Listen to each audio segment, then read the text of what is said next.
नमस्कार, one India Hindi में आपका स्वागत है। मैं हूं विकास कुमार।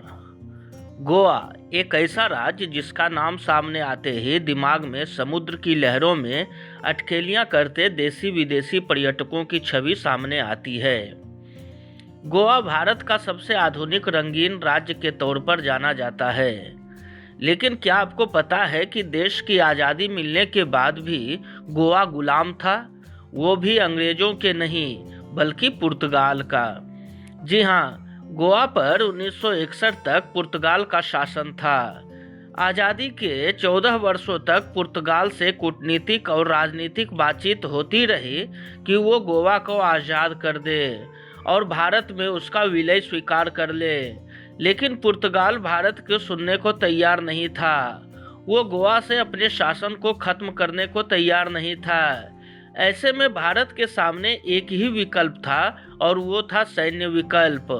और आखिरकार भारत ने ऐसा ही किया।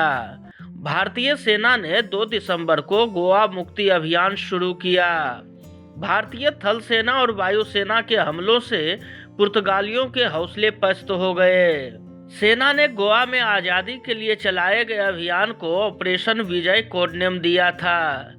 इस अभियान में सेनाओं ने हवा, समंदर और जमीन के रास्ते 36 घंटे तक लगातार हमले किए।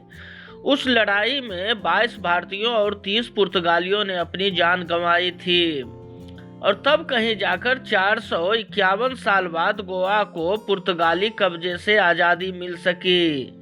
इस अभियान के दौरान सेना ने गोवा के साथ दमन और दीव को भी आज़ाद करा लिया था। हालांकि भारत के इस कार्रवाई को दुनिया में कहीं सराहना मिली तो कहीं विरोध भी हुआ।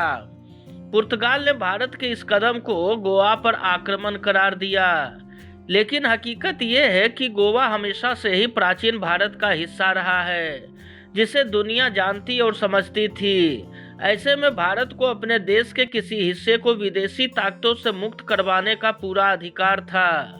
इसलिए अंतर्राष्ट्रीय स्तर पर इसे जल्द ही मान्यता भी मिल गई।